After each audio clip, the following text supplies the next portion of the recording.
Bonjour. Salut, ça va? Aujourd'hui, petite vidéo à l'ancienne, petite vidéo, on va prendre la vidéo de quelqu'un d'autre, on va regarder point par point ce qu'il raconte et on va le défoncer. Point par point ensuite. Et en plus, ayant vu le film Spider-Man au cinéma, évidemment, le film Spider-Man, qui traite de sombres dilemmes éthiques, je suis moi-même devenu un expert en philosophie morale, et je décide donc, par éthique de vidéaste, de tout flouter et d'anonymiser au maximum sa chaîne, afin de pouvoir être bien sûr beaucoup plus virulent. Ne suis-je pas bon? Et vous, qui regardez cette vidéo, qui faites un peu forcément partie de l'élite, ne vous êtes-vous jamais demandé pourquoi les gens autour de vous sont si médiocres? Pourquoi vous êtes encerclés, entourés par les médiocres? Et vous savez quoi?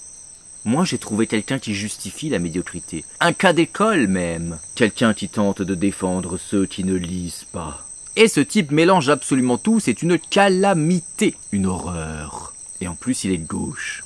Encore une fois, vous n'avez rien compris.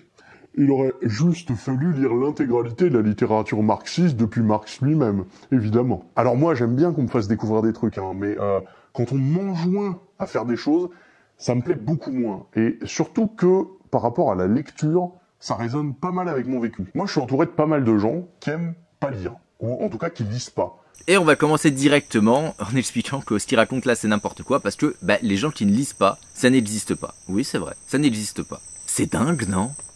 Parce qu'à moins d'être un alphabète, ça peut être pour diverses raisons, ça peut être parce que, pour des raisons sociales, on a grandi dans un pays en guerre, on n'a pas eu accès à l'école, ce genre de choses, et donc pas eu accès à l'éducation.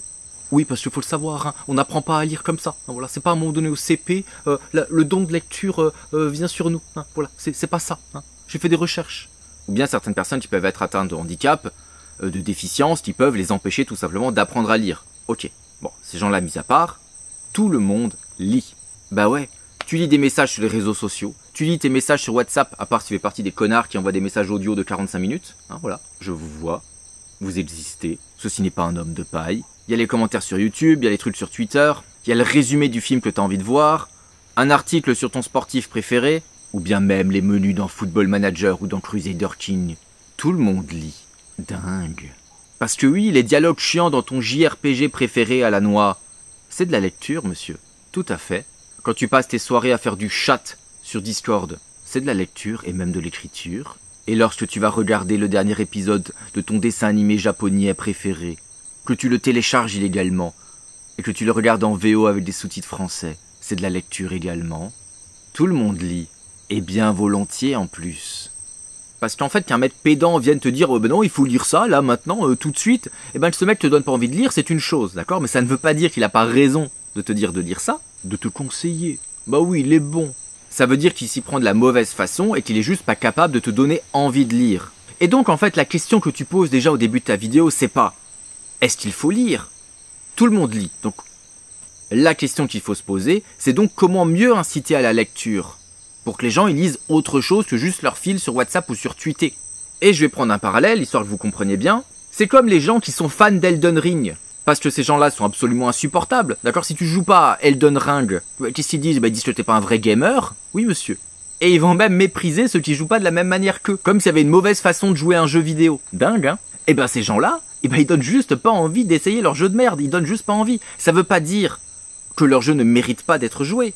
Ça ne veut pas dire qu'Elden Ring n'est pas un bon jeu, voire même un très bon jeu. Ça veut dire qu'ils sont juste incapables, parce que ce sont des connards pédants, de te donner envie de te lancer dans l'aventure. Ce qu'il faut faire, monsieur, c'est donner l'envie. Donc la question est mal posée au départ. On peut reprocher à certaines personnes leur stratégie. Parce qu'on peut dire qu'il y a des stratégies qui marchent plus ou moins bien sur certains types de personnes pour donner envie de découvrir une œuvre, que ce soit de la littérature ou que ce soit un jeu vidéo. Et donc dans la suite de cette vidéo, cet ancien prof va nous expliquer que le problème pour la lecture, c'est que l'école donne pas envie. Et en fait, beaucoup de ces réponses sont liées à l'école.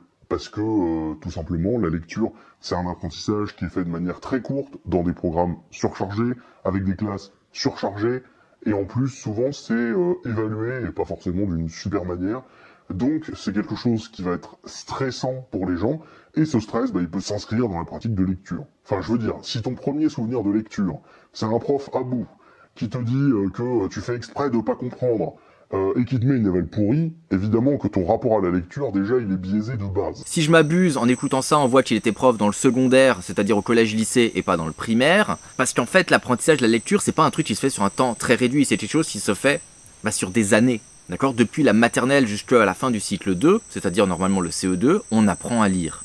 On a souvent cette image, en fait, qui est une image fausse, que tu vois, genre, dans les premiers mois du CP, tu vois, en 3 mois, ton gamin, il a appris à lire, et à Noël, c'est bon, il sait lire. C'est pas du tout vrai. Cet apprentissage de la lecture se fait depuis bien avant, et notamment, par exemple, en grande section, les élèves, normalement, ils savent déjà lire certains mots. On appelle ça normalement des pseudomots, c'est-à-dire des mots qui sont écrits uniquement en phonétique. Par exemple, si on veut écrire marteau, on va pas l'écrire avec EAU à la fin, on va l'écrire avec un O. Voilà, et donc, l'élève, il est censé être capable, comme ça, de commencer à lire marteau.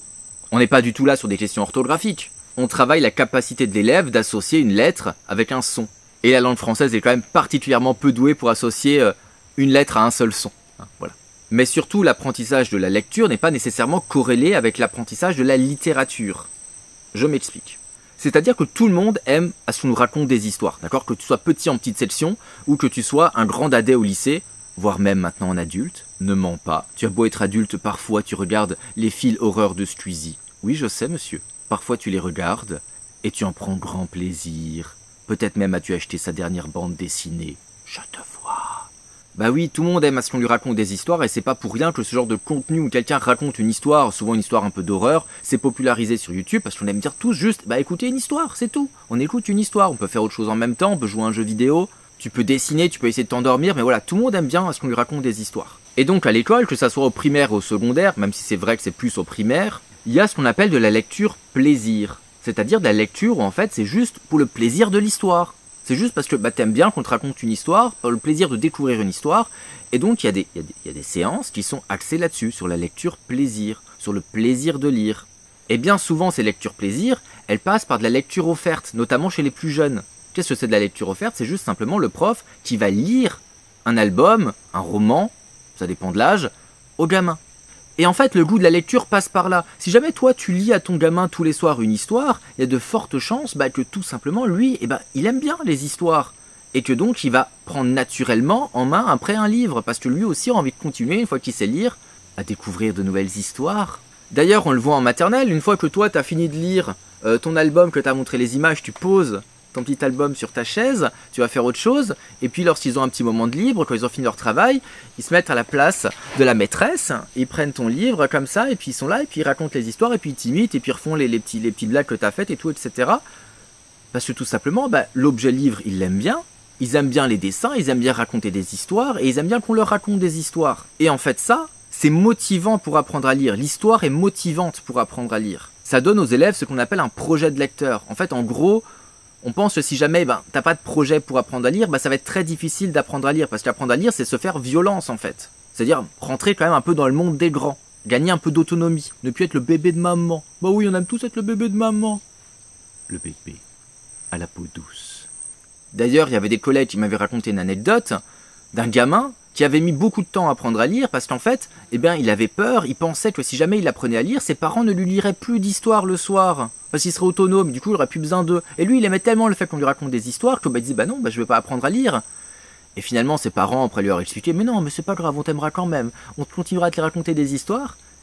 Et le gamin, il a finalement appris à lire. Ce que je veux dire, c'est que dans la plupart des cas, la littérature jeunesse, c'est vraiment un bonus pour apprendre à lire. D'accord ? Ça permet de gagner son autonomie, de pouvoir lire ce qu'on veut. Après, effectivement, si jamais il y en a qui ont des difficultés à lire parce qu'on n'est pas tous égaux, surtout pas toi et moi, voilà, sans doute pas. Et donc, effectivement, si jamais tu as du mal à apprendre à lire, tu peux peut-être associer, en fait, un peu cette difficulté à apprendre à lire à la littérature en elle-même. Sauf que normalement, les profs, ils font ça bien, et ils continuent de différencier les lectures plaisir avec les lectures offertes, et l'apprentissage pur et dur des techniques de lecture. Normalement, quand tu es en CP, en CE1, ton prof continue à te raconter des histoires dans des albums, ça peut être dans un j'aime lire, et à côté, on va essayer de déchiffrer au tableau « Lulu la tortue mange de la laitue ». C'est deux choses différentes. Parce qu'en fait, il y a deux choses très différentes qui se font avec la lecture. Il y a la lecture plaisir, et toi, tu as besoin d'apprendre à avoir du plaisir à lire, du plaisir à avoir des histoires et à ce qu'on te raconte des histoires, et ça, normalement, tout le monde l'a. Et il y a l'autre truc qui est parfois un peu plus chiant, qui est de savoir comprendre un texte. Mais c'est aussi nécessaire. Pour rappel, l'école est quand même, alors on peut en discuter pendant des heures, hein, mais censé former des citoyens. Voilà, des gens qui vont mettre le bulletin de vote. Hein, voilà, on a vu que c'était très utile. Des gens qui doivent être capables de comprendre des enjeux, des gens qui vont être capables de penser, des gens qui vont être capables de consulter des références culturelles. L'accomplissement du projet des Lumières, monsieur. L'accomplissement des citoyens placés en état de majorité. Parce qu'on va pas se mentir, avoir la technique de déchiffrage, bon, c'est très bien, mais comprendre ce qu'on lit, c'est bien mieux. Et si, je suis désolé, on veut voir si tu as compris quelque chose, on va être obligé de l'évaluer. Alors bien sûr, il y a des façons plus ou moins violentes d'évaluer les élèves, mais tu vas être obligé de l'évaluer pour vérifier si tu es capable de le faire ou pas, si tu es capable de comprendre un texte ou non. Donc en fait, l'exposé de ce mec-là part déjà extrêmement mal. Parce qu'en fait, il présente les choses de manière fausse et insidieuse. Alors je sais bien que c'est le ressenti qu'ont la plupart des gens, ils disent « Ah ouais, non mais l'école, tu vois, c'est plein d'auteurs chiants, etc. » Sauf que c'est pas nécessairement vrai. D'accord ? On introduit dans les programmes de plus en plus d'auteurs contemporains. Parce qu'en fait, le but, c'est qu'effectivement, il y ait des auteurs classiques, histoire qu'on ait une culture commune. Que si tu parles à n'importe quel Français, il sache qui est La Fontaine et qui est Molière, bon, ça me semble pas être un objectif complètement déconnant et hors d'atteinte. Et en même temps, savoir s'il se fait dans la production littéraire actuelle. Ou si c'est pas actuelle, du moins assez récente. Il me semble qu'en ce moment, il y a juste La Fin du Monde qui est au programme de lettres. Au bac. Et puis j'ai pas envie d'être méchant, mais on a vu que c'était nécessaire de savoir analyser un texte pour être un bon petit citoyen, hein, un petit citoyen modèle, hein, voilà. Mais donc si tu veux analyser un texte, il faut lire un texte dans lequel il y a quelque chose à analyser, hein, voilà. Donc bon, c'est mieux de prendre des auteurs qui ont réfléchi à quel mot ils vont mettre. Je dis ça, je dis rien. Et par la suite, ça s'aggrave parce qu'en fait, il va réduire encore son sujet à la question du handicap. Et notamment, alors il y a les questions contextuelles, hein, mais il y a aussi et surtout la question du handicap. Et parmi ces handicaps, il y a des handicaps spécifiques à la lecture, la dysorthographie, la dyslexie par exemple. Et là pour le coup, ces troubles-là, c'est des troubles spécifiques de l'apprentissage, qui demandent d'être diagnostiqués. Donc déjà, il faut que les personnels enseignants soient au courant qu'il y a ce type de handicap qui existe. Alors, c'est le cas dans beaucoup d'établissements quand même, mais voilà, enfin, déjà, faut commencer par là.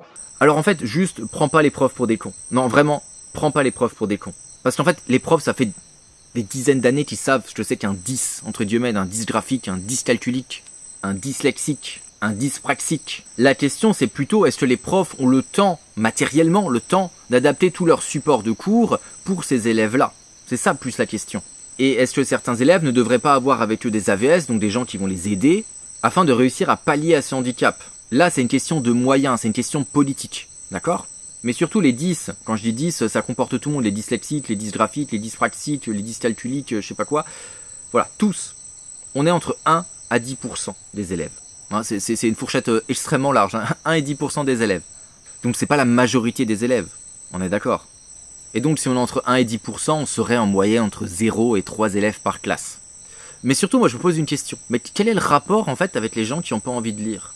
Non mais je pose vraiment cette question. Quel est le rapport avec les gens qui n'ont pas envie de lire? Parce qu'en fait, si t'as un type, il a un problème à la hanche, il a du mal à marcher. Ça veut pas dire qu'il n'arrive pas à marcher, mais il va dire c'est compliqué, c'est difficile, je mets beaucoup plus de temps, ça me fait mal, c'est douloureux, c'est un effort. Est-ce que toi c'est une excuse pour ne pas aller marcher? Est-ce que toi c'est une excuse pour ne pas marcher? Et pour prendre la voiture, monsieur? Pour polluer? C'est ça que tu veux dire?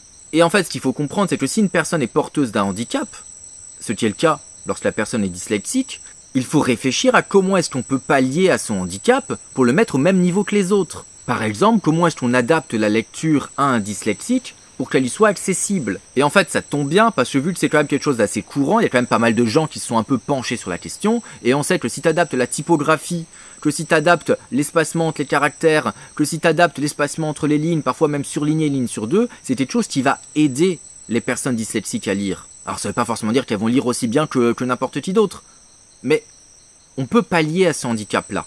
Et vous savez quoi, en fait, vous prenez une liseuse, sur votre liseuse, vous pouvez choisir la police que vous voulez, vous pouvez choisir les espacements que vous voulez. C'est dingue, non? Tout comme en fait les personnes qui ont un handicap physique, on va les mettre dans un fauteuil, on va leur donner des prothèses, ce genre de choses, pour que tout simplement, elles soient aussi capables de se déplacer comme les autres, ou du moins le plus possible. Et puis sinon, même sans édition spéciale pour les dyslexiques, ou même sans liseuse que vous allez paramétrer, vous savez ce qu'il y a? Bonjour, je suis Nicolas Sarkozy, et j'ai le grand plaisir de lire Le Temps des Tempêtes pour Audible. Ouais, en fait, il y a des livres audio. Il y a des livres audio. Et c'est un truc qui se développe à fond. Au début, les livres audio, c'était vraiment un truc qui était parfois réservé aux personnes qui étaient malvoyantes. Mais là, il y en a partout. Tu peux en trouver sur YouTube, tu peux en payer.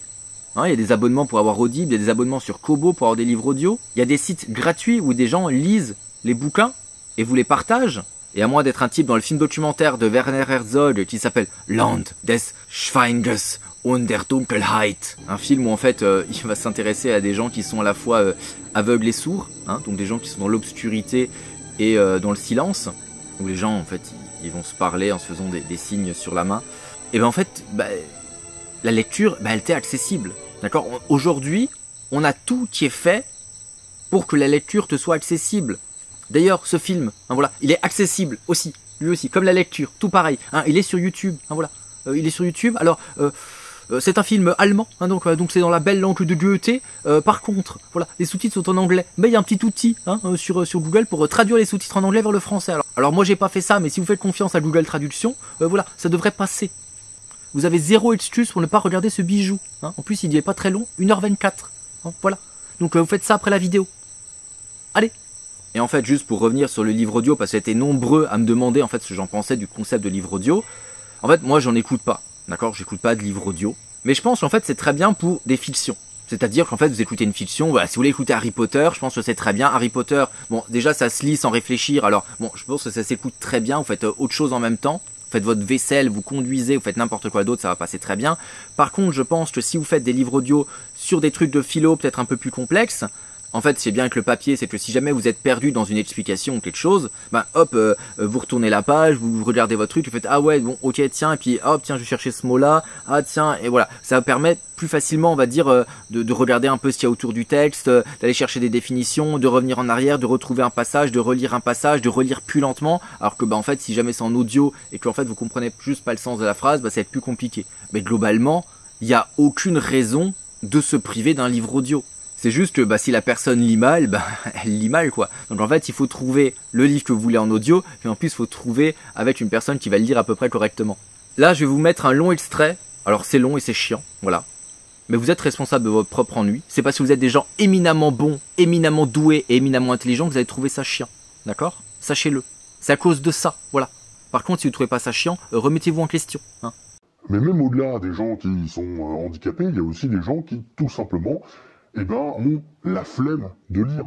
Et cette flemme, c'est pas une question de paresse ou de je ne sais quoi, c'est aussi une question qui a des réponses réelles et qui a des raisons réelles. En fait, la lecture, ça peut être une épreuve pour tout le monde. Et ça peut être une épreuve pour tout le monde parce qu'il y a une raison très simple, en fait. On peut avoir des choses plus intéressantes à faire.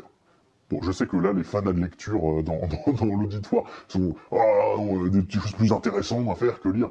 Bah si, en fait, si, évidemment qu'il y a des choses plus intéressantes à faire que lire. Ou lire autre chose, je sais pas, mais moi je pense aux jeux vidéo, voilà, j'ai un amour du jeu vidéo qui fait que, oui, si tu me laisses le choix entre, je sais pas, lire un Flaubert et jouer à Slay the Spire, je vais choisir plutôt la deuxième option, quoi. C'est un peu logique.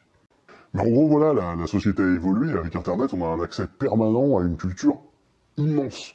Et si aujourd'hui j'ai envie de lire, je peux aller lire. Je peux aller lire du Wikipédia, je peux aller lire des articles ou des choses comme ça. Et puis, si j'ai pas envie de lire mais de regarder un film, j'ai accès à des catalogues immenses par des services de streaming, légaux ou moins légaux. Je peux très bien aller sur TikTok, par exemple, regarder des vidéos. Je peux aller sur YouTube, regarder des vidéos. Je peux décider aussi de jouer à un jeu de société. Oui, il y a des jeux de société qui se jouent tout seuls. Ou jouer à un jeu vidéo. Bref, il y a plein d'options qui s'ouvrent à nous. Alors bon, moi, la lecture fait partie de ce catalogue d'activités que j'ai à chaque moment. Mais il y a plein de gens pour qui c'est pas le cas parce que toutes les raisons que j'ai expliquées précédemment. Et en fait, ça se comprend complètement. Donc là, t'es en train de dire que les gens qui ont mieux à faire que lire doivent lire autre chose. C'est ça que t'essaies de nous dire. C'est confus, hein. Ça n'a juste absolument aucun sens. Ça n'a absolument aucun sens. C'est confus, monsieur. Tu es un confus. On sent des carences au vocabulaire, hein. Peut-être dû à un déficit de lecture, hein. Qui sait ? En fait, quand tu parles de lecture, j'ai l'impression que tu confonds avec littérature. Ah, littérature, on apprend des mots avec moi, n'est-ce pas? Littérature, quel mot compliqué. Et je vois parmi vous, hein, les sombres faquins qui vont venir me dire « Non, mais on avait compris, tu parlais de littérature, t'es de mauvaise foi. Taratata !» Non, il parlait pas de littérature, hein. Au début, quand il parlait des textes sur lesquels on apprend à lire, c'est pas de la littérature, hein. Lulu fait la tortue et chie de la laitue, c'est pas de la littérature, hein, voilà. Faut le savoir. Je suis hyper docteur en littérature, voilà, hein, faut le savoir. Je me suis auto-délivré mon doctorat, hein, voilà. D'ailleurs, vous pouvez commander le vôtre en description, hein, voilà. Pour 50 €, je vous fais docteur. En ce que vous voulez, hein, on regarde pas ici. Bah ouais, tu déchiffres pas tes premiers mots sur du Balzac, donc en fait, bah au début, t'es pas sur de la littérature. Quand t'es gamin, tu lis pas de la littérature. Au mieux, tu lis de la littérature jeunesse. Et quand je dis littérature, je pense vraiment littérature au sens art, d'accord? De l'art, oui monsieur, de l'art. Du beau, monsieur. Le beau, ce que je vois en regardant par la fenêtre, et quand je regarde par la fenêtre, je ne vois pas de littérature. Je vois des choses qui sont belles. Comme une feuille. Surtout qu'en fait, après, il va parler de lecture plus théorique, genre Bourdieu. Pierre, de son prénom. Il aime pas Godard en plus, Bourdieu.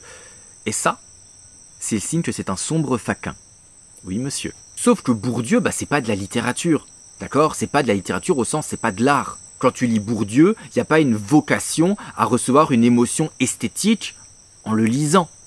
D'accord? Au mieux, ça fait partie de ce qu'on peut appeler de la littérature scientifique, mais la littérature scientifique, c'est pas de l'art. On est du côté de la science. Mais voilà, si vous voulez débattre dans les commentaires, faites-nous des beaux pavés argumentés pour nous expliquer en quoi un essai de sociologie, c'est de l'art. Hein, voilà. Et quelle émotion esthétique vous recevez, vous percevez. Hein, voilà. Et vous me rendrez ça avant demain midi. Bref, il y a une confusion à tous les niveaux, on ne sait même pas de quoi est-ce qu'il va réellement parler lorsqu'il parle de lecture. Il mélange tout. Fiction, théorie, lecture sur Wikipédia. D'ailleurs, ma question. Quelle différence fondamentale y a-t-il entre lire une page Wikipédia, donc un ouvrage encyclopédique en ligne, et lire une encyclopédie papier? Bon, ça n'existe plus, hein, mais dans le temps, monsieur. Dans le temps, monsieur. Dans le temps, nous avions l'encyclopédie Universalis, dans la bibliothèque. Et là, je vois encore, vous allez me dire, non, mais t'es de mauvaise foi, il parle de l'objet physique, le livre, car il est sacralisé. Et je veux dire, non mais attends, l'objet physique, livre, mais c'est débile.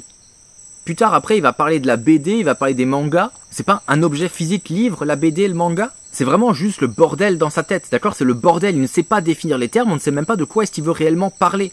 Mais surtout, la plus grande honte de cet extrait, c'est qu'il s'interroge même pas une seule seconde sur pourquoi est-ce qu'on a des choses mieux à faire que lire. Pourquoi est-ce que tu préfères Netflix à la lecture? Pourquoi? Pourquoi est-ce que tu préfères jouer à des jeux vidéo plutôt que lire? Quels sont les processus mentaux qui font que tu préfères l'un à l'autre? Est-ce que c'est vraiment une question de goût qui serait liée plus ou moins à la classe sociale, comme il va tenter de le dire plus loin dans la vidéo? Parce qu'en fait, est-ce que ce mec a déjà entendu parler un peu de ce que c'est que l'économie de l'attention? Voilà, l'économie de l'attention. Sur le fait qu'en fait Netflix se bat pas avec Disney+, ou bien avec Amazon Prime, que Netflix, en fait, il se bat avec ton sommeil. Son but, c'est de capter ton temps de vie, de capter le plus possible de ton temps de vie, quitte à rogner de plus en plus sur ton sommeil. Et si tu dors moins, tu vis moins longtemps. Plus de chances de faire un arrêt cardiaque, monsieur. Plus de chances. Et pour ton temps de cerveau humain disponible, Netflix, il est en concurrence avec Fortnite et avec Google. Oui, monsieur. Parce qu'en fait, ce qu'il va falloir comprendre, c'est que vous êtes finalement ce que vous vous mettez dans la tête. Ce que vous vous mettez dans la tête, ça vous influence. Ça définit un peu vos goûts, votre personnalité, votre façon d'être, votre façon de réagir. Est-ce qu'on a vraiment envie d'avoir Netflix dans sa tête? Surtout que ces plateformes, que ça soit Netflix, YouTube ou bien Fortnite, monsieur, ils abusent de vos propres biais cognitifs pour vous duper et que vous restiez plus longtemps encore sur la plateforme. Vous êtes manipulé par votre jeu vidéo pour rester scotché devant, vous êtes manipulé par Netflix pour rester scotché devant, par Twitter, par YouTube. D'ailleurs, posez-vous la question. Voilà, le grand penseur moderne, peut-être le plus grand homme de notre temps, j'ai nommé Stan Leloup de Marketing Mania, il dit qu'il n'a pas 300 heures à mettre dans un jeu vidéo. Hein, voilà. Il y a quelque chose en moi qui se disait, comment est-ce que des gens qui ont beaucoup moins de succès que moi ont 50 heures à passer sur un jeu vidéo? Comment est-ce qu'ils ont fini Squid Game en 3 jours alors que j'ai toujours pas commencé l'épisode 1? Alors si lui il a pas 300 heures à mettre dans un jeu vidéo, la question c'est comment ça se fait que vous les ayez ces 300 heures, hein, voilà, je pose la question, voilà, je sens qu'on n'a pas envie d'entreprendre chez vous, hein, voilà, la richesse ne vous intéresse pas, hein, voilà, ce qui vous intéresse c'est d'être au RSA, vous êtes des petits flemmards, hein, je vous vois. Et donc la question c'est, peut-on se prétendre de gauche? Parce que ce monsieur-là se prétend de gauche, bah oui, aussi bizarre que ça puisse paraître, ce monsieur-là se prétend de gauche, évidemment, hein, voilà. Lorsqu'on cherche en fait à légitimer des loisirs qui sont juste abrutissants, factuellement abrutissants, des loisirs qui viennent de multinationales, qui cherchent à t'endormir et à te manipuler pour que tu restes plus longtemps passif devant eux. Ça a l'air pas mal, non? Parce que c'est sûr que si tu passes ta journée devant Netflix, après le lendemain tu vas pas faire la révolution, hein. Attention les faquins, je reformule pour vous, parce que je sais qu'il y en a qui vont être de mauvaise foi, je reformule, attention, je reformule, vous êtes prêts? Je ne dis pas qu'il ne faut jamais rien regarder sur Netflix, il y a des trucs très bien sur Netflix, d'accord? De l'autre côté du vent, d'Orson Welles, c'est génial. magnifique, chef-d'œuvre. Tout comme c'est pas spécialement gênant si tu lances une partie de Fortnite. Mais je parle vraiment du fait de légitimer ça comme étant un divertissement, un loisir à part entière, où en fait ce serait pas grave finalement de ne faire que ça. Ou c'est pas grave si on se fait manipuler, si on se fait embobiner, pour tout simplement rester devant son écran toute la journée. YouTube aussi. On appelle ça l'aliénation, monsieur. L'aliénation. Lorsque vous êtes aliéné, vous êtes étranger à vous-même, vous n'existez plus vraiment. Sans parler en plus du fric que ça pompe, hein. Pour moi, tout simplement, c'est pas possible de se prétendre de gauche et de défendre ça. D'accord, c'est pas possible. Ton but, à toi, si t'es de gauche, c'est au contraire de sortir les gens de tout ça, d'élever un peu les gens. Et pour faire un parallèle avec un sujet d'actualité récent, c'est comme Mbappé. Vous connaissez le petit Mbappé? Le petit Chilien, joueur de pied-ballon reconnu, paraît-il. Lui, il a refusé de faire de la publicité pour la malbouffe et pour les paris en ligne. Il a refusé. Voilà, et franchement, en vrai, oui, Chilien, je te déteste, toi et tout ce que tu représentes, mais je ne peux que valider cette action. Parce qu'en fait, on sait que les paris en ligne, c'est addictif, qu'il y a plein de jeunes de cité qui sont complètement accros à ces trucs-là, qu'il y a des mecs qui s'appauvrissent, et que tant que tu perds, on va te laisser jouer des sommes de plus en plus grandes. Par contre, à partir du moment où tu m'as gagné, on va dire, quoi, tu te mets à gagner? Non. Bon, t'es vraiment sûr que tu veux faire ce pari? Non, mais on va pas te l'accepter. Bon, à mon avis, tu triches. Et c'est pareil pour la malbouffe. La malbouffe, c'est un truc qui tue. Ça tue, la malbouffe. Et encore une fois, c'est plus ces catégories populaires qui sont exposées à cette malbouffe-là. Peut-on être de gauche et défendre de la malbouffe? Certains vont me répondre Fabien Roussel. Mais, non, j'ai pas d'objection. Aucune. Et je suis convaincu, hein, c'est ma conviction propre, vous en faites ce que vous voulez, bien évidemment, vous êtes des gens libres, évidemment, la liberté, monsieur, la liberté. Hein, je suis convaincu qu'il faut combattre la malbouffe parce qu'elle tue des gens, et qu'il faut combattre tout autant la malbouffe intellectuelle parce qu'elle rend les gens totalement abrutis. Quand t'as binge watché une série, bon, t'es pas une lumière après, bon, t'étais sans doute pas déjà avant, mais après, parce que oui, admettons, on légitime tout simplement le fait de passer du temps sur des diffuseurs de contenu en ligne genre Netflix ou bien YouTube. Ah, voilà, on légitime, on dit mon Dieu, mais ça, c'est un divertissement aussi simple de lire un bon Balzac. Oui, monsieur, Balzac, ou le petit Marcel Proust. On légitime, on dit ok, c'est tout aussi bien. Si ça, c'est un divertissement aussi légitime que de passer la soirée à lire Proust, bah pourquoi pas la soirée devant BFM? Bah oui, pourquoi pas, hein? C'est la porte ouverte à toutes les fenêtres. Pourquoi pas la soirée devant BFM? Et après, on vote Macron. Ou alors la soirée devant CNews, et comme ça après on vote Zemmour. Bah, voilà, il y en a pour tous les goûts. Parce qu'en fait, s'il faut bien comprendre, c'est que ces divertissements-là, qui vous abrutissent, il y a une intention derrière, une intention politique. Netflix, c'est pas des grands humanistes qui vous proposent du contenu pour occuper votre temps de vie en trop avant de retourner au travail. On est d'accord. On est d'accord que si vous regardez des films de merde du MCU au cinéma, il y a tout un aspect soft power américain, le pouvoir doux. Oui monsieur, doux, comme ma barbe. Et ça, ils ne l'abordent pas. Il y a une incompréhension totale des enjeux économiques, des enjeux politiques liés à ces divertissements-là. J'appelle ça de la bêtise, monsieur. Oui, monsieur. En fait, ce que je veux que vous vous rendiez compte, c'est qu'il y a des trucs, ok, c'est pas grave si t'en fais un peu de temps en temps. Mais si tu le fais que de temps en temps, c'est que t'as bien compris que ça n'a pas la même valeur culturelle, la même valeur intellectuelle, la même valeur artistique qu'autre chose. Par exemple, est-ce que, à un moment donné, si tu vas tous les dimanches au musée, et tu passes ta journée au Louvre comme ça à flâner, à regarder les tableaux, et puis la semaine d'après tu vas au musée d'Orsay, et puis la semaine d'après tu vas au musée du Quai Branly. Très beau musée, le musée du Quai Branly, j'ai beaucoup aimé. Le musée Jacques Chirac, monsieur. Jacques Chirac. C'est pas du tout la même chose en termes d'ouverture culturelle que si vous avez passé la journée à scroller sur Twitter en regardant des vidéos YouTube avant d'enchaîner 6 épisodes sur Netflix. Peu importe le contenu que vous avez regardé sur YouTube, y compris le mien. Personne vous dira jamais « Oh, tu es allé trop au théâtre, oh, tu es trop allé au musée, oui, tu t'es trop cultivé, non, c'est moi s'il faut arrêter, là, oh, et puis lâche ce livre de Proust, non, c'est bon, la recherche, tu le finiras dans 10 ans, non, c'est bon, tu as trop lu. » Personne fait ça. Quand même, la lecture est le seul moyen d'accéder à la pensée, à la culture, et surtout à la pensée véritable, à la pensée complexe. Non. Le seul moyen d'accéder à la culture, ça n'existe pas. Il n'y a pas de seul moyen d'accéder à la culture, d'accord? Déjà, avec l'arrivée d'Internet, il y a tout un tas d'œuvres qu'on peut lire, qu'on peut ne pas lire, mais comprendre quand même, parce qu'il y a, je sais pas, des contenus de vulgarisation ou des contenus, tout simplement de résumé, hein, Wikipédia, merci beaucoup. Ah, on commence par un petit tome de paille, culture véritable. Alors, comment t'expliquer que la lecture, personne n'a jamais dit que c'était la seule et unique culture véritable? Hein, voilà. Je pense que tu peux facilement prendre la personne la plus pédante du monde, genre moi, et je vais pas te dire que par exemple écouter du Wagner, qui n'est pas de la lecture, hein, voilà. On pourrait confondre l'opéra et la lecture, mais non, ce sont deux choses différentes. Je vais pas te dire que Wagner n'est pas de la culture véritable. Hein, voilà. Faut le savoir, monsieur. Faut le savoir, monsieur. Mais s'il faut bien comprendre, c'est que tout est culture, d'accord? TikTok est culture, Proust est culture, et One Piece, c'est culture. Tout est culture. Très bien. Par contre, la question, c'est la même que celle que je posais juste avant. Est-ce que la culture de quelqu'un qui passe toute sa journée à scroller sur TikTok, sur YouTube et sur Netflix, avant de jouer à Elden Ring? Oui, monsieur. Est-ce que de manière très égoïste, cette personne, si elle vient me parler, est-ce qu'elle va pouvoir m'apporter quelque chose? Et je vais préciser ça juste pour que vous compreniez l'avis que je vais développer ensuite. Lire un roman, je dis bien un roman, donc de la fiction, ça sert à rien. Voilà, c'est un truc qui ne sert à rien, c'est juste pour vous. Voilà, vous lisez ça, ça va même pas vous apprendre un truc, d'accord? Tu lis pas un roman pour apprendre quelque chose, et on va y revenir ensuite. Tu lis pas ça pour apprendre.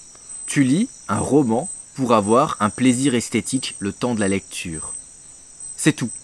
C'est une œuvre d'art, c'est gratuit, ça ne sert à rien. Que tu le lises en 5 heures ou en 150 heures, on s'en fout. Que tu mettes 2 jours à le lire, ou bien 2 ans à le lire, on s'en fout. Tout le monde s'en fout. Tout ça, c'est comptabilisé nulle part. C'est pas comme un jeu vidéo où tu as une boucle de gameplay qui est censée te faire revenir, qui est censée être addictive. Pour que tu restes sur le jeu, pour que tu rentabilises ton investissement. Et c'est bien ça qu'il faut comprendre en fait. La lecture, c'est un acte entre guillemets gratuit. Tu prends du temps qui est pour toi, juste pour toi, et qui est profitable à absolument personne d'autre. Juste pour ton simple plaisir esthétique. Et donc, une fois que ça c'est dit, je vais pouvoir enchaîner. Quand toi, hein, monsieur de la vidéo, hein, quand tu dis que tu peux lire des résumés, voir des vidéos de vulgarisation, en fait, mais de quoi tu parles? T'as bien dit, hein, je précise, hein, avant que les petits faquins... voilà, il a dit utiliser le mot œuvre, voilà, des œuvres. Alors, quand on parle d'œuvre, on parle d'œuvre d'art, d'accord? Bon, c'est sous-entendu. Donc moi, ce que j'aimerais bien, c'est que tu m'expliques l'intérêt de lire, par exemple, je prends une œuvre au hasard, le résumé de La Recherche du temps perdu de Proust. Quel est l'intérêt d'en lire le résumé? Quel est l'intérêt d'aller sur Wikipédia et de lire le résumé et de savoir que Swan il couche avec machin et puis il fait ça? Quel est l'intérêt? Parce qu'on est d'accord, en lisant le résumé Wikipédia de La Recherche du temps perdu, vous n'allez pas éprouver de plaisir esthétique, c'est nul, c'est le niveau 0, c'est si jamais t'as oublié le tome précédent, tu relis vite fait le résumé, ah oui putain ok, lui c'était lui baise avec machin, ok tu vois c'est juste vraiment pour te remettre le truc, mais sinon, ça ne remplace pas l'œuvre, un résumé ne remplace pas une œuvre.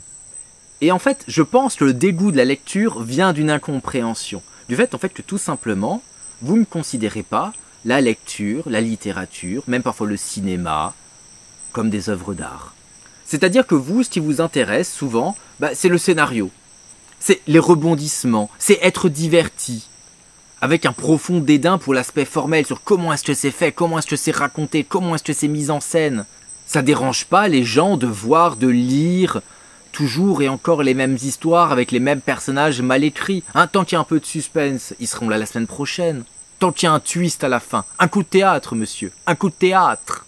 Or, moi, ce que je recherche dans une œuvre, c'est d'être profondément ému, monsieur. Voilà, c'est ça que je veux. Moi, c'est être profondément ému. Je veux pleurer. Je veux lire un truc. Je veux voir un truc qui me touche profondément. Je veux quelque chose qui résonne profondément en moi. Moi, je m'en fous de la surprise. Moi, je m'en fous de l'intrigue, mais totalement. Quand je lis un livre, je veux pouvoir m'arrêter sur une phrase et pouvoir me dire « Putain, c'est juste. Putain, oui, c'est vrai. Putain, oui, c'est exactement ça. » Parce que l'auteur, il aura choisi les bons mots. Il aura décrit suffisamment bien la situation pour qu'on arrive à comprendre, pour que tu arrives à ressentir. Et que tu dis « Bah oui, tout simplement, monsieur. C'est le vrai, tout ça. C'est le vrai. » En fait, ce qu'il va falloir faire, c'est tout simplement adopter un regard d'amateur d'art sur les œuvres d'art que vous regardez, que ce soit les livres ou les films. Parce qu'en fait, sinon, vous allez juste vous retrouver comme ces booktubeuses de 30 ans qui sont là sur YouTube à présenter leur pile de littérature jeunesse. Alors, c'est pas de la jeunesse, c'est du young adulte. Hein, franchement, c'est pas la même chose. Hein. Et elles, dès qu'on leur met de la littérature entre les mains, dès qu'on leur met une œuvre d'art entre les mains, elles sont en panique, elles comprennent pas. Et c'est à ça qu'il faut éduquer. C'est à l'éducation vers l'art. Parce qu'en fait, l'écart, il est aussi grand que si tu montres à un fan de Thor, tu vas lui montrer un film de Robert Bresson. Hein, il va faire un AVC, ça va pas être possible. Devenez des amateurs d'art. Et puis admettons lorsqu'il dit qu'on peut consulter des résumés d'œuvres sur Wikipédia. Hein, voilà. Admettons qu'il ne parlait pas d'œuvres de fiction et que j'ai été de mauvaise foi. Je n'y crois pas une seule seconde, il a bien utilisé œuvre. Mais admettons donc qu'il veut parler d'œuvres théoriques, des essais. Est-ce que vous croyez vraiment que vous êtes capable de comprendre avec précision ce que dit un auteur en regardant juste une vidéo de vulgarisation ou en lisant juste le résumé de l'œuvre sur Wikipédia? En fait, on se foutait de ma gueule en 2017 lorsque je faisais ma vidéo sur les vulgarisateurs pour expliquer pourquoi est-ce que je n'aime pas la vulgarisation. Pourquoi est-ce qu'après, en fait, les gens, finalement, ils se sentent un peu genre, oh, je maîtrise le sujet, j'ai regardé une vidéo. Et pourquoi est-ce que c'était fondamentalement ridicule? Mais en fait, là, on le voit bien que c'est ridicule. Lire le livre d'un auteur qui explique sa pensée pendant 500 pages, avec des détails, des nuances, où tu comprends comment est-ce qu'il en arrive là, etc., c'est pas la même chose, ça n'a pas la même valeur intellectuelle que de regarder le résumé, que de regarder une vidéo qui en parle. Ce n'est pas la même chose. Et c'est terrible, parce que je pense quand même que la plupart des vulgarisateurs, ils aimeraient quand même être un peu des médiateurs culturels, c'est-à-dire qu'ils aimeraient quand même mettre certaines œuvres en relation avec le public pour qu'ils trouvent un nouveau public, pour que les gens s'en emparent. Parce qu'ils les ont aimés, parce qu'ils les ont appréciés. Et puis non, il y a des gens qui pensent que ouais, non, j'ai vu la vidéo, c'est bon, ça suffit, franchement, tu vois, je connais la pensée de l'auteur, voilà, en 20 minutes, franchement, on a résumé un truc qui prend 15 heures à lire, non, moi je pense que c'est bon, tout va bien. Et c'est comme ça, en fait, qu'on se retrouve avec cette BD, vous l'avez forcément déjà vu si vous traînez sur Twitter, cette BD là qui reprend donc le paradoxe de la cohérence de Karl Popper. Poppers. Alors qu'en fait, dans ce bouquin, Poppers, il dit pas ça. Ça a été déformé, ça a été simplifié, et ça fait finalement un contresens. Lisez les livres, bordel, si vous voulez aborder un sujet. Vous pensez qu'après avoir vu une vidéo sur le Moyen-Âge de Juju ou bien de Nota Bene, c'est bon, vous allez pouvoir discuter du Moyen-Âge? La vulgarisation, je le répète, c'est un divertissement. Ça ne remplacera jamais une étude approfondie sur un sujet. Et l'étude approfondie sur un sujet va nécessairement passer par de la lecture, par des ouvrages théoriques. Et en vrai, ce que je dis là, ça vaut pour toi qui regardes cette vidéo aussi. Hein, je te tutoie. Hein, voilà, faut le savoir. Nous sommes tous camarades. Ne faites pas les malins avec Nietzsche ou avec Épictète si vous ne les connaissez qu'au prisme de mes vidéos. Ça vous fait pas des experts. Ça vous fait pas des choses que vous allez pouvoir invoquer, des connaissances que vous allez pouvoir invoquer. Ça va être le meilleur moyen de raconter n'importe quoi. Et puis bon, pour aller encore plus loin, en fait, il n'y a pas que les livres qui permettent de faire accéder à la pensée véritable, à la culture, tout ça. Prenons un exemple, les films, tout simplement. Alors on peut parler par exemple d'un film comme Matrix, d'une trilogie comme Matrix, même s'il y a 4 épisodes, qui là pour le coup cite énormément de bouquins de philo et de choses comme ça, mais tout en étant un film d'action, donc il y a quand même pas mal de choses comme ça. Mais même sans aller dans quelque chose d'aussi lointain que ce qui est Matrix, on peut parler par exemple des films actuels de super-héros. Mais en fait, dans les films de super-héros, il y a aussi de la pensée. Alors oui, c'est souvent assez superficiel, mais il y a quand même des choses assez sympas sur, je sais pas, par exemple l'anonymat. Il y a beaucoup des histoires de double identité des super-héros, sur la responsabilité. Est-ce que je dois ou je ne dois pas faire ça, avec des super-héros qui ont des grands pouvoirs, viennent de grandes responsabilités. Sur la question du devoir, il y a beaucoup de choses avec justement comment gérer la vie de famille et la vie de super-héros. Bref, il y a plein de choses dans les films de super-héros en fait. Bon, vous commencez à me connaître, non? On va être honnête, s'il avait pas dit ça, j'aurais peut-être pas fait cette vidéo. Mais quand même, comment peut-on dire ça? Et le cinéma, c'est mon art préféré, mais bordel de merde. C'est facilement dans le top des trucs les plus cons que j'ai entendus sur internet. Et ce qui est bien, c'est que cette vidéo a été validée par le Canard Réfractaire. Oui, monsieur. Et ça, c'est une nouvelle qui fait plaisir. Ah! Vous voulez que j'argumente en plus? Il y a besoin d'argumenter là-dessus? En fait, ce type confond le fait d'écrire des personnages de manière extrêmement médiocre, hein, voilà, on est d'accord, dans les films de super-héros, les personnages sont écrits de manière extrêmement médiocre, où on leur impose des mini-conflits internes qui sont manichéens, qui sont débiles, qui sont prévisibles, qui sont, surannés, qui puent tellement on les a déjà vus 1000 fois, d'accord, et de la philosophie. Voilà, c'est ça qui confond. Au mieux, d'accord, au mieux, ce que c'est ça, dans un film de super-héros, c'est une amorce pour commencer un cours, pour un peu captiver les élèves avec une référence culturelle qui les parle. J'utilise cette référence-là pour les amener vers ce que toi tu veux leur montrer. Et moi-même, j'utilise ça. Si je veux parler de l'identité numérique, comment je vais faire? Eh ben, je vais comparer avec les super-héros, qui ont aussi eu un double, un alter ego. Tout comme quelqu'un sous pseudo a un alter ego, c'est pas vraiment lui. Vu qu'il peut pas être reconnu, on fait pas exactement les mêmes choses. Mais ça ne veut pas dire que tout à coup les élèves sont des super philosophes et ils ont des super réflexions sur l'anonymat, sur les responsabilités, sur les conséquences. Non, ce que ça veut dire, c'est que j'ai une accroche pour les captiver qui est liée à un de leurs centres d'intérêt. C'est tout. Et putain, faut imaginer la tristesse de la réflexion du mec qui a comme référence culturelle Matrix et Spider-Man.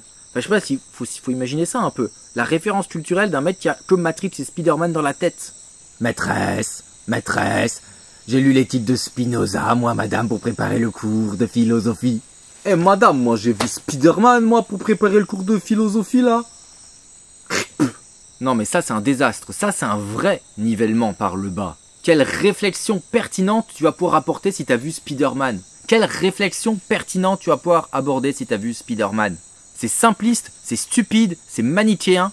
En fait, je vais faire une comparaison qui n'a rien à voir. C'est comme si moi, là, tel que vous me voyez, musclé comme je le suis, j'allais défier Mike Tyson, tu vois, genre, qui est brutal au top de sa forme, qui est hyper en rut et tout, qui a envie de me frapper. Je vais le défier parce que, tu vois, j'ai vu un tuto Krav Maga sur YouTube. J'ai vu que si je faisais ta, et hop, je prends le petit doigt et pap, et ben j'allais le battre. Voilà. Les gens qui enseignent le Krav Maga à des femmes pour qu'elles se défendent sont des criminels, d'accord? Ce sont des gens qui mettent des personnes en danger en leur enseignant un truc qui ne marche absolument pas, qui n'a aucune chance de marcher. Donc imaginez la catastrophe, hein, c'est un peu comme l'homéopathie en fait finalement. Hein. Imagine, bon l'homéopathie tu veux soigner ton rhume avec, bon c'est pas très grave. Par contre le jour où tu veux soigner ton cancer, c'est une catastrophe. Pareil, tu te fais agresser dans la rue, un mec il sort son flingue, tu veux tenter le Krav Maga, hop, tiens, je prends ton flingue, tchac, hop, je tire, poum, pam, poum, tchac, donne-moi ton téléphone. Voilà. Et à la fin, j'ai 2 téléphones. C'est pareil. Le jour où elle voudra utiliser son Krav Maga, elle va juste se faire tirer dessus, elle va mourir. Voilà. Dire aux gens que tu vas faire de la philosophie avec Spider-Man, c'est juste leur mentir. Au mieux, comme je l'ai dit, c'est une amorce pour captiver son audience. C'est vraiment au mieux du mieux. Et nous, qui avons lu Immanuel Kant, nous savons que mentir, c'est mal. Oui, monsieur, mal. Et bon, moi je l'ai déjà dit ici, hein, mais si je suis honnête, ce qui a le plus suscité ma pensée, c'est pas des vieux bouquins, c'est pas du Flaubert, c'est même pas du Bourdieu, hein. C'est plus des GTO ou Fullmetal Alchemist. Encore une fois, il ne pige rien à Flaubert. Flaubert n'a pas pour but premier de te faire réfléchir. Ça veut pas dire que Flaubert ne peut pas ou ne va pas te faire réfléchir. Ça veut dire que le but de Flaubert n'est pas de te faire réfléchir. Le but, quand tu lis Flaubert, c'est d'avoir une émotion esthétique. Et non seulement je dirais que c'est pas le but premier de Flaubert lorsque tu le lis, d'avoir une réflexion hyper intense sur le monde, mais c'est pas non plus le but lorsque tu lis GTO. Hein, j'ai pas lu Fullmetal Alchemist, mais je prends le pari que c'est la même chose. D'accord? Quand tu lis une BD, ton but premier n'est pas d'avoir des putains de réflexions sur le cosmos, sur l'univers, sur la philosophie, sur je ne sais quoi d'autre. Ton but premier, c'est de prendre du plaisir à la lecture. Après, il y a des œuvres qui se prêtent plus ou moins à la réflexion, évidemment, et puis surtout on peut réfléchir à partir de tout et n'importe quoi, sauf Spider-Man. Voilà. Spider-Man, je refuse. Voilà. Dites non à Spider-Man. Et puis c'est marrant de dire que ce n'est même pas Bourdieu qui a excité le plus de réflexion chez toi, quand après tu dis que tu n'as même pas lu Bourdieu. Enfin, je comprends pas comment est-ce que Bourdieu pourrait te faire réfléchir si tu ne le lis même pas. Et du coup, j'avais ce truc-là. Puis un jour, j'étais en 2e année de droit. J'étais avec des enfants de notaires et d'avocats et de médecins, beaucoup de gens qui n'étaient pas trop issus de ma classe sociale, on va dire. Et en fait, je me suis rendu compte que quand il s'agissait de parler des vieux auteurs, des vieux bouquins, quand il s'agissait de citer des épisodes historiques que moi je connaissais même pas, alors ils étaient très bons. Par contre, ils disaient des dingueries sur les sciences, et moi j'avais quoi? J'avais un niveau de terminale, quoi. J'avais un niveau de terminale S. C'était pas dingo, tu vois. Et ben malgré tout, je me rendais bien compte qu'ils disaient un peu n'importe quoi. Et pareil sur le monde social. C'est-à-dire que si tu leur parlais d'ouvrier, ils avaient une image d'Épinal de l'ouvrier, mais ils n'étaient pas du tout capables de te dire ce que c'était vraiment un boulot d'ouvrier ou des choses comme ça. Donc il y avait un côté où ils étaient très cultivés, où ils étaient très sûrs de leur culture, parce qu'ils savaient citer des Victor Hugo et tout ça par cœur.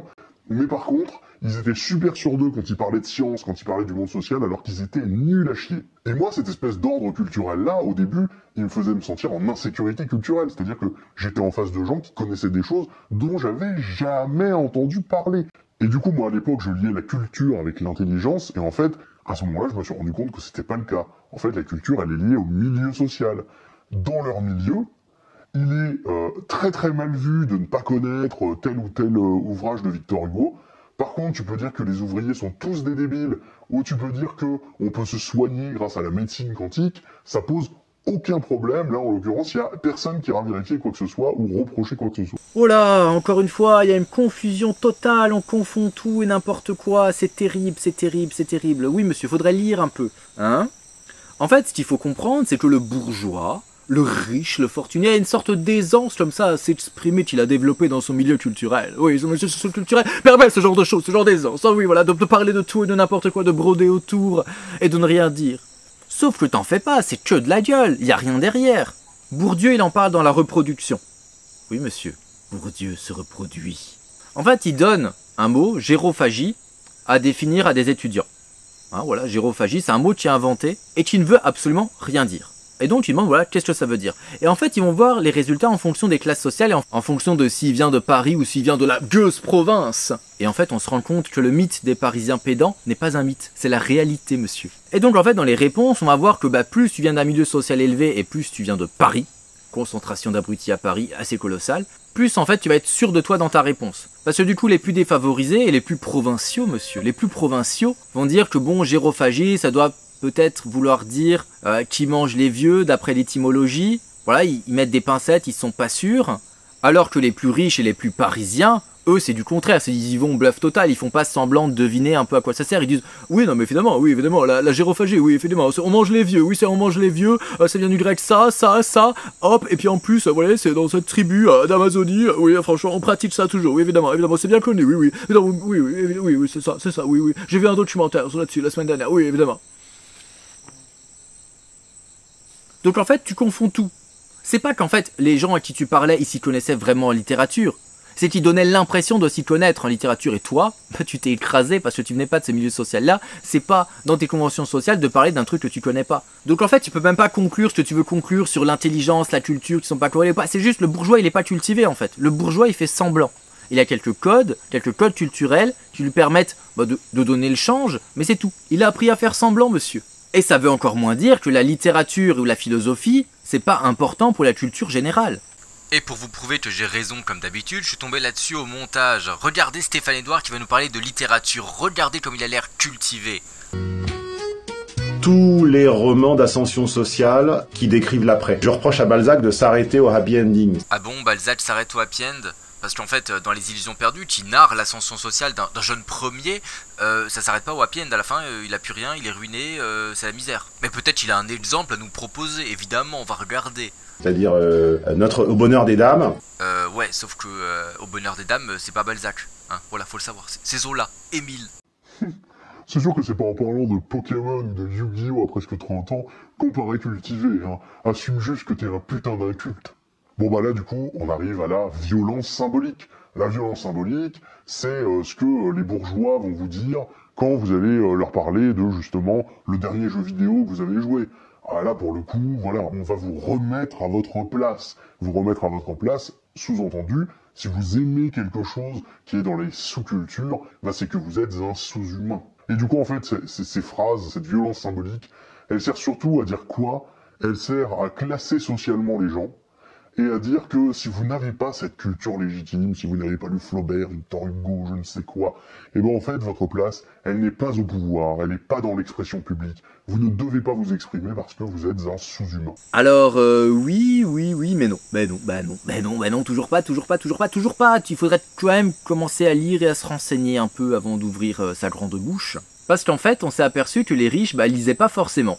Voilà, les riches, c'est pas la lecture leur passe-temps préféré. J'en ai déjà parlé, mais les Pinsons Charlot dans le livre Les Grandes Fortunes, que je mets là, en fait, se sont rendus compte que pour les classes les plus aisées, le but de la culture, c'était quelque chose de mondain. Voilà, il fallait montrer la culture, on la montre, on achète un tableau, on l'affiche dans le salon, et on fait un petit cocktail dînatoire dans le salon pour montrer à tout le monde qu'on a de la culture, qu'on est cultivé, qu'on est quelqu'un de goût, voyez-vous. Et la lecture, c'est un plaisir qui est bien trop solitaire, qu'on peut pas comme ça se pavaner, tu vas pas lire Marcel Proust au milieu de ton salon, croisant les jambes, et dire, oui, monsieur, madame, je suis au tome 5, c'est fort intéressant. Et en fait, ceux qui lisent le plus, ça va être des gens de la classe moyenne qui ont pas forcément un capital économique très développé, mais qui ont un peu de capital intellectuel, ou du moins qui vont valoriser ce capital intellectuel.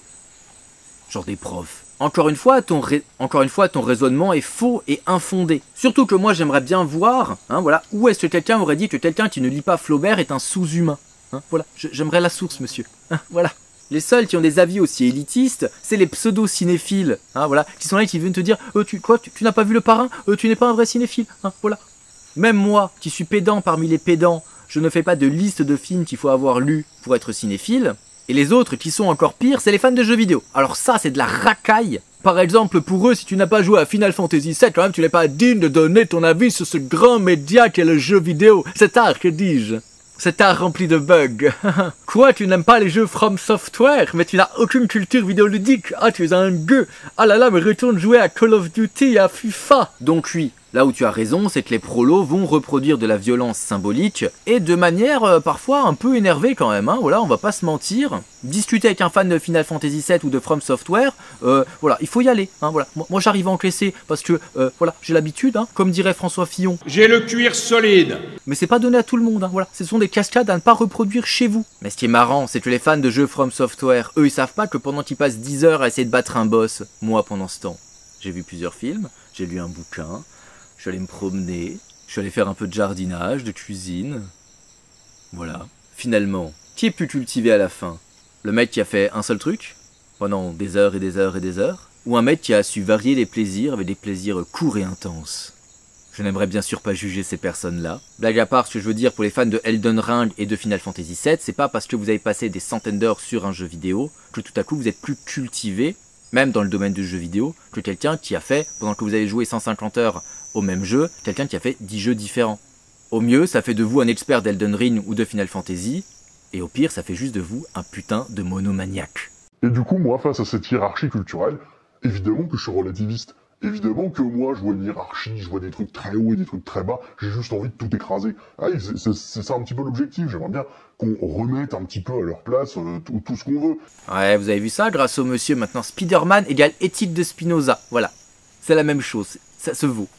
C'est bien, non ? C'est ici que vous l'aurez vu en premier, hein. Et puis regardez BFM Télé, c'est l'équivalent de lire Le Canard enchaîné, Le Monde diplomatique, hein, c'est évident. Par exemple, je pense au terme plaisir coupable.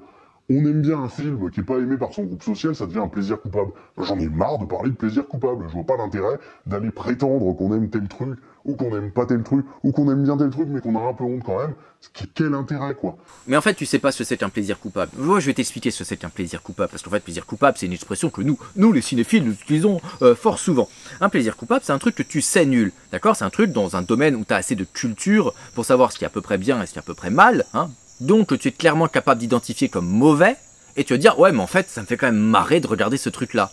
J'y prends du plaisir. Parce qu'on n'est pas nécessairement obligé de prendre du plaisir que devant des trucs qui sont forcément bons. D'où la notion de plaisir coupable. Tu sais que c'est de la merde, mais ça te fait quand même marrer d'être devant ce truc-là. Par exemple, regarde, je te prends mon exemple. J'adore Hannah Montana. Vous connaissez Hannah Montana ? Je sais que c'est nul, je sais que c'est mal joué, je sais que c'est con, mais ça me fait marrer d'aller voir Hannah Montana 2 fois au cinéma. C'est un plaisir coupable. Je ne fais pas semblant de ne pas aimer, j'aime ce film. Je sais juste qu'il est mauvais. Objectivement, mauvais. Mais subjectivement, il me fait bien marrer quand même. Et pareil, j'ai pas envie d'essayer de faire croire que j'aime ou tel truc, ou que j'aime pas tel truc, parce que j'appartiens à tel groupe social.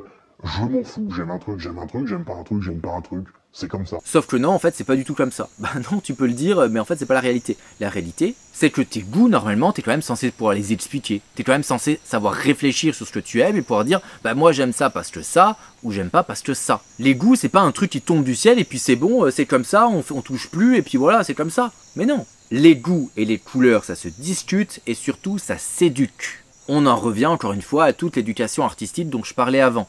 J'en ai marre que le livre soit toujours, même dans des milieux censés être progressistes, ou de gauche, ou même de gauche radicale parfois, j'en ai marre qu'on dise que le livre c'est le seul accès à la culture et tout ça.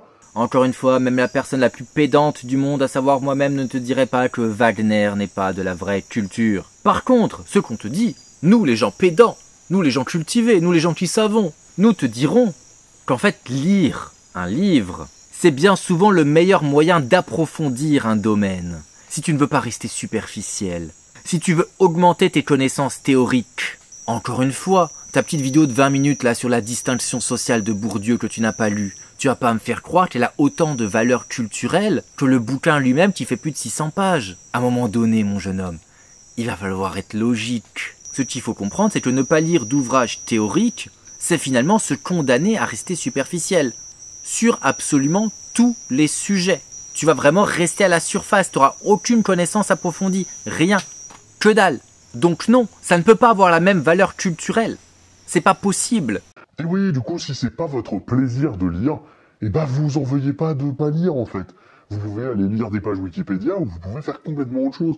Aujourd'hui, il y a quand même suffisamment de contenu de diverses qualités et surtout de divers formats qui vous permettront de vous faire une culture ou de penser à des choses pour lesquelles vous voulez aller vous intéresser. Encore une fois, tu confonds tout, d'accord? Je lis Proust et je lis Céline pour le plaisir, d'accord? Je lis ça pour le plaisir. Par contre, je ne lis pas Kant pour le plaisir, d'accord? Je lis Kant pour apprendre des choses, pour découvrir des choses, pour découvrir de nouvelles façons de penser, pour penser différemment. Alors ça ne veut pas dire que cette découverte ne va pas procurer chez moi un plaisir, mais c'est pas du tout le même plaisir esthétique que si je lis Proust ou Céline.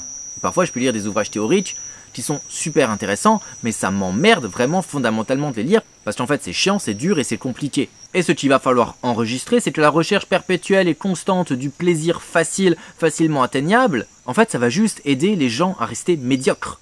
C'est juste ça, c'est-à-dire qu'en fait, on fait plus aucun effort pour rien, jamais, à aucun moment. Pourquoi nous mettre en danger à vouloir apprendre des choses nouvelles? Pourquoi nous mettre en danger à sortir de notre zone de confort? Pourquoi nous mettre en danger à tenter de changer notre façon de voir le monde? Après tout, Netflix, c'est si confortable. Alors évidemment, si vous voulez faire de l'entrisme dans la bourgeoisie, ça va être plus compliqué, parce que là, pour le coup, vous allez être jugé en permanence sur la maîtrise de ces codes culturels légitimes. Mais sinon, franchement, il y a rien à y faire, quoi. Vous aimez pas tel truc, allez pas vous forcer à faire des trucs, c'est le meilleur moyen de perdre l'envie. Ouais, ou alors comme on l'a vu, si tu veux être pertinent et rigoureux.